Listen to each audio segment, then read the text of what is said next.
I think it's pretty clear who the number 1 seed in the men's draw is. After that, they might get a little bit dicey. But for the men, as we look at the seeds, it's Maryland, of course. They've been number 1 since the second week of the season in the country, undefeated. They've been run roughshod through the Big Ten. They're the top overall seed. Historic dominance by this Terps team. Offensively, a thing of beauty. They're like a blender, constant movement of people and the ball. And I love the way they can score in transition this year. They've got experience. They've got some impact transfers, and they got Logan Wisnauskas. All for John Tillman, who has really set the standard. They've completely separated themselves from the pack. I also think they have depth at the defensive midfield position, which allows them to play multiple guys in transition. They can strike you in the half field, like you just said, Quint. But from defense to offense, this is a team with guys like Roman Puglisi and Alex Smith and Jake Higgins and Bubba Fairman. Those 4 guys give you depth. When you have depth at that position in May when it heats up, watch out. They'll open up against the winner of Vermont and Manhattan in the play-in game. But as we look down throughout the rest of the seeds, Brown, they're the number 8 seed, so that's interesting. This is the first of what we expect to see a lot of Ivy League teams that are seeded. Tell you, Brown hit a little snub in the middle of the season, and then they went on a colossal win streak. We saw them last weekend in the Ivy League semifinal losing, but man, this team scores in transition. They run from D to O. Devin McClain is a finishing attackman. Ryan Augavin has had an amazing year at the midfield. And their goalie, the showstopper, the people's goalie, Connor Terrio, was the Ivy League goalie of the year. Watch party, here we are in Providence with Brown. They're going to host a game, so good news for the Bears as they look forward to hosting a first-round game. Just finding out. Got a little bit of a delay on the video, so just finding out that they're hosting. They play extremely fast. Mike Daly's a coach where he allows his team to make mistakes. That equals fun lacrosse to watch. I was going to say, viewer-friendly. The Ivy League continues with Princeton now with the 5 seed, so we kind of wondered about Princeton because they missed the Ivy League tournament. How would that affect their seeding? Now they come in at 5. Yeah, I think this is a team that has answered the bell. And that win over Georgetown earlier in the season kind of made them bulletproof in the RPI, right? They had the win over Georgetown, the win over Rutgers. They have experience on the defensive end with goalie Eric Peters, but they have some youth. Guys like Coulter Mackesy, the freshman, has filled, I think, a scoring void from that midfield attack hybrid perspective that they haven't had in the past. Watch out for this team in terms of what they do offensively. Yeah, Chris Brown, Alex Slusher, love their offense. There we go. Big question marks about the D, but with a week off, I expected the Tigers to tighten the ship a bit.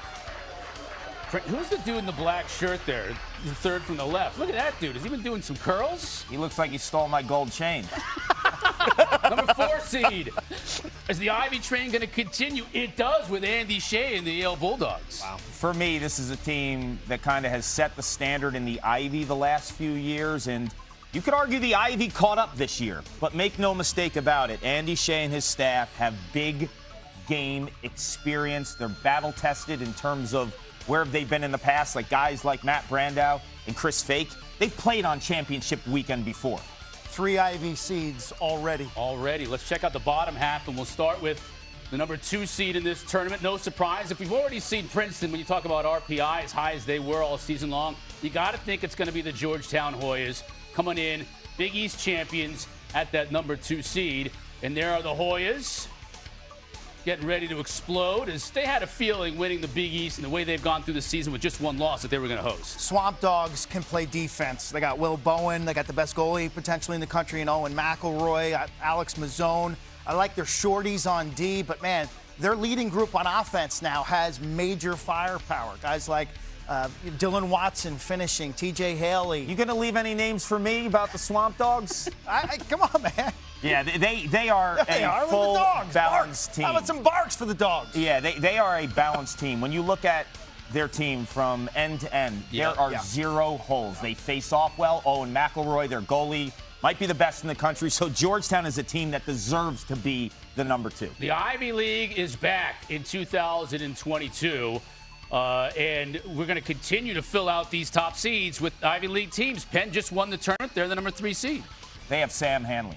I mean, this guy is a complete outlier. If you watched the Ivy League championship up in Providence this past weekend, he's an outlier. He's a quarterback from the midfield position. He's 6'5", 230 pounds. When he runs around the field, he looks like he's 7'2", and his vision is elite. He can shoot through players. He's the guy. He's different than everyone else in the field in terms of what he brings from a physical perspective. Last year, Coach Brecht and the Rutgers Scarlet Knights broke through. They're back at it again. They'll host the game, number 6 seed. Lost to Maryland in the Big Ten final, but they've had a nice year. I love their NASCAR approach where they run from defense to offense. It's a Rutgers team that's super veteran. A bunch of transfers, impact guys, Colin Kirst between the pipes, and playoff experience last year. Right. They took Carolina right to the wire last year in that quarterfinal game. And they found a quarterback in Ross Scott at attack. Oh, yeah, I think he is elusive behind the cage with crazy pop in terms of his change of direction. Final seeded team on the men's draw, Cornell. So that's interesting. You saw Brown with the 8th seed, and now another Ivy League team getting the 7th seed, and that tells you a little bit about where the rest of this tournament is going to fill out, especially when you talk about the ACC. Young coach Connor Busick has done a wonderful job. You could argue that Cornell has the best attack trio in the country. C.J. Kirst, John Piatelli, Michael Long. They complement one another. That unit is super dangerous. The 8th seed, Brown, they're going to be taking on their opponent in the first round, Virginia. Now, this is going to be something of note because I think this surprises a lot of people that you have Maryland at the very top. You talked about Vermont, and you talked about Manhattan in the play-in game. Vermont had the America East. Vermont played in the tournament last year. They lost to Maryland in the first round. Manhattan making their first NCAA appearance in 20 years. And then this is the one right here, Clark. Virginia. Is that a surprise that if they get by Brown, and I'm not saying that's going to be a fait accompli, it's going to be a good game in Providence, but then they got Maryland and Virginia, the two-time defending champs, in the quarters? Look, Brown can definitely hang with Virginia, but if Virginia beats Brown, if you were to ask any Maryland fan in the country that loves Terp lacrosse, who's the last team that you'd want to play to get to the Final Four, I think they'd say Virginia. I mean, if you're looking at the teams in the NCAA right now on the men's side, Virginia would be the 4th or 5th, maybe 3rd most likely to win a national championship. You've done Maryland no favors. Zero. This bracket has zero equity. And by the way, Virginia, it's going to be, 17 days before their last game. Connor Schellenberger getting healthy. Everyone's getting well on that team. Petey LaSala. A lot of the same cast of characters have won national titles twice, 2 times in a row.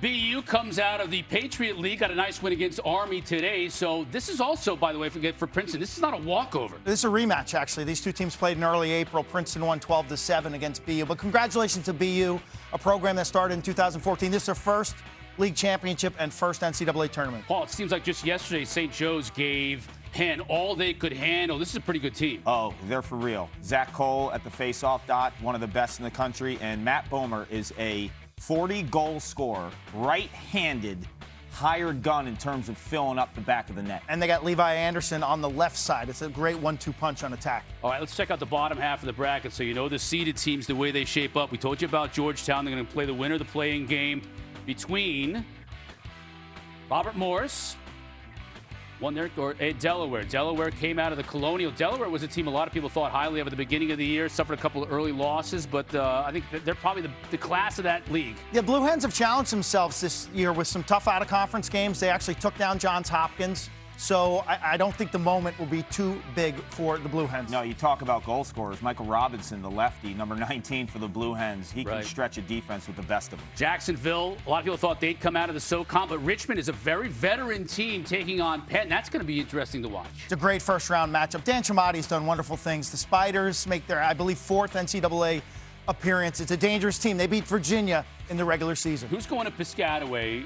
Let's check out what's going on Whoa. there. Okay, Harvard. Wow. Harvard makes the tournament. They were on the bubble. Some people thought they might be out. That's how many Ivies?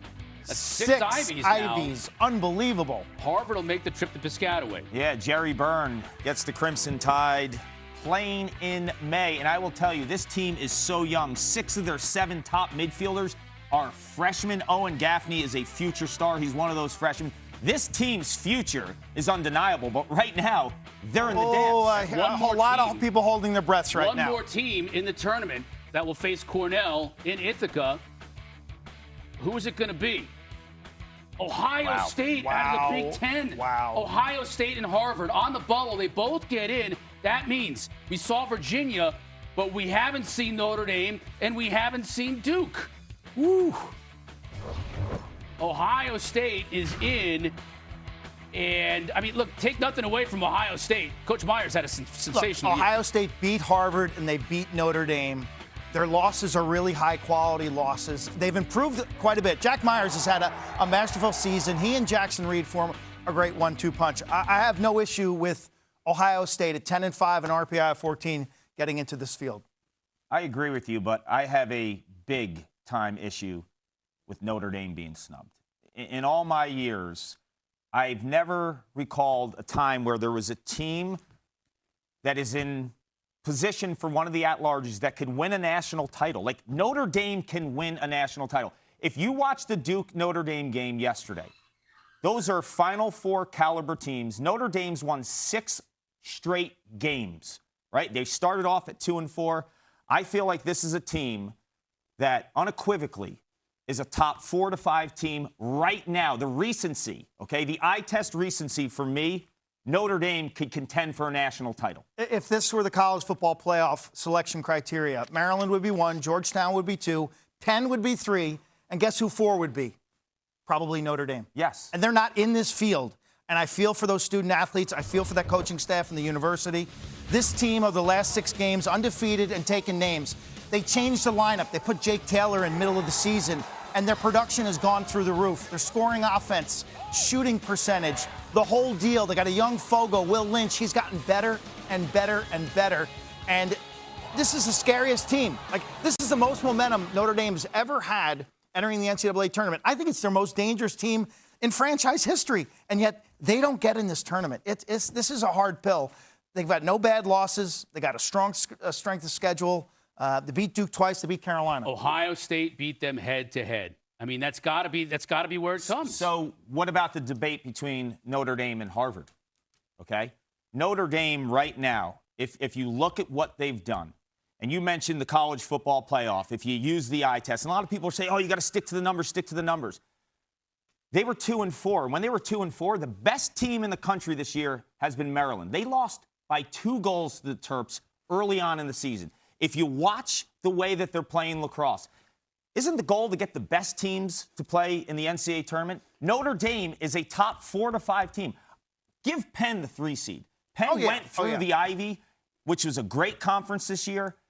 But at the end of the day, Notre Dame and Virginia, you could argue 4 and 5, and now it's kind of blown up this whole thing. The criteria is evident for the selection committee, and the biggest part of the criteria is RPI. They start with RPI, and then they work from there, head-to-head, quality of opponents, schedule, all that stuff. But it starts with RPI, and you see Notre Dame ended the season at 11.